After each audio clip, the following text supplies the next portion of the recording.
¿Qué es el romanticismo?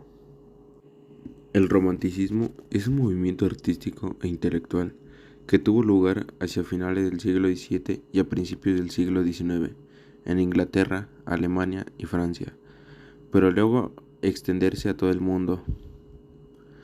Una profunda crisis social e ideológica tuvo lugar en Europa y con ella se destacó la idea de la razón no era suficiente para explicar esa dura realidad. El romanticismo surgió como un movimiento para contraponer al racionalismo neoclásico. El romanticismo resultó una corriente muy diversa debido a que enfatizó la subjetividad y las emociones. Se manifestó como una ruptura de los principios de la Ilustración, que sostenía a la razón como la base de todo conocimiento, y exaltó la libertad del individuo y su capacidad intuitiva.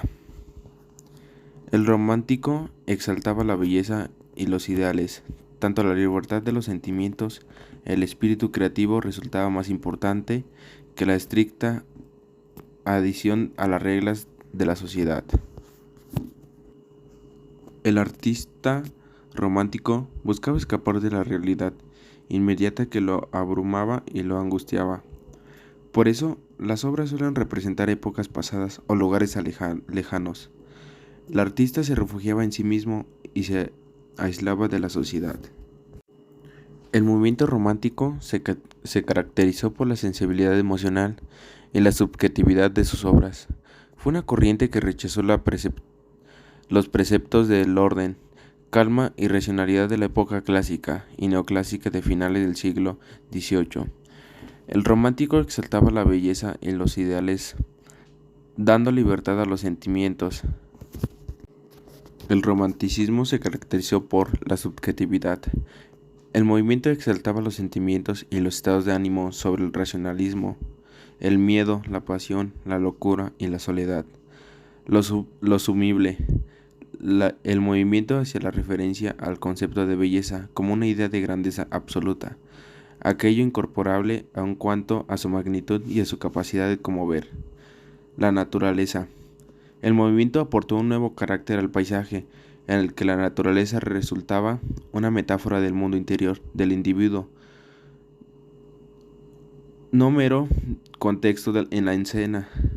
El nacionalismo. El movimiento se caracterizó por la búsqueda de la identidad, no solo individual, sino a su herencia y sentido de persistencia. La nostalgia por el pasado. El movimiento se contraponía al progreso dramático de la revolución industrial que amenazaba con romper la unidad entre el hombre y la naturaleza. El individualismo.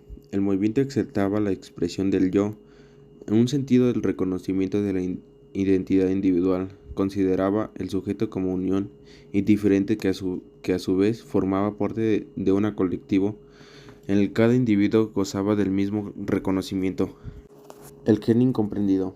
El movimiento sostiene la imagen de un genio romántico que se destacaba por su imaginación, creatividad y vida atormentada, a diferencia del genio del Renacimiento, que se destacaba por su impecable manejo de la técnica dentro del arte.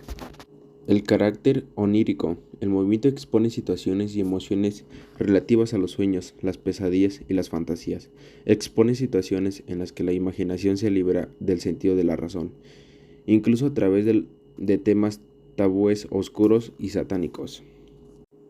La literatura romántica. La literatura romántica resultaba un arte de interés público que acompañaba los valores del crecimiento del nacionalismo. A través de la poesía lírica popular, la corriente se despojaba de los estilos literarios neoclásicos. Su vestimenta. Vestimenta de la mujer. La indumentaria femenina básica del romanticismo es el vestido enterizo o vestido compuesto de falda y cuerpo. La falda tiene una caída encampanada, con elementos decorativos en la pantorrilla, volante o pasamanería, flocaduras, tiras de encaje o bordadas. El hombre.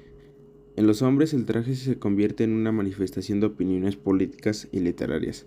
Aparece el dandismo, fenómeno que reivindica la individualidad a través del vestido. el pantalón y en el fra. Se convierten en las prendas de todos los hombres del romanticismo, mientras que la chaqueta y los pantalones son de color sobrio y oscuro y apagado. Los chalecos cobran gran importancia en la indumentaria masculina, pues son la única prenda que concentra el color y la fantasía, por lo que la chaqueta siempre se lucía abierta.